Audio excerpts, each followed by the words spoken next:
Candy, నువ్వు స్టమక్లో ఉండేటప్పుడు నేను యూట్యూబ్ వీడియోలు చూసేదానా. అక్కడేమో కొంతమంది ఆంటీలు ఏం చెప్పారంటే, కడుపుతో ఉన్నప్పుడు కడుపులో ఉన్న బిడ్డతో మనం మాట్లాడవచ్చు, తర్వాత బిడ్డ బయటకు వచ్చిన తర్వాత మనం ఎలా చెప్తే అలానే ఉంటుంది, బిడ్డ తల్లి మాట వింటుంది అని అన్నారు. అది పట్టుకుని నేనేం చేశాను, సరే అని చెప్పి నీతో నేను తెలుగులో మాట్లాడుతూ ఉండేదాన్ని అనమాట. తర్వాత నాకే డౌట్ వచ్చింది, నీకు మీ డాడీ లాగా తెలుగు రాదేమో అనుకుని తమిళ్లో కూడా ట్రాన్స్లేట్ చేశాను. నువ్వు అమెరికాలో పుడుతున్నావు కదా, తెలుగు తమిళ్ కాకుండా ఇంగ్లీష్లోనే మాట్లాడతావేమో అనుకుని దాన్ని ఇంగ్లీష్లో కూడా నీతో చెప్తూ ఉండేదాన్ని.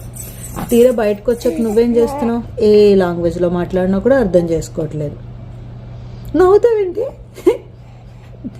నవ్వుతున్నావేంటి, ఎందుకు నవ్వుతున్నావు,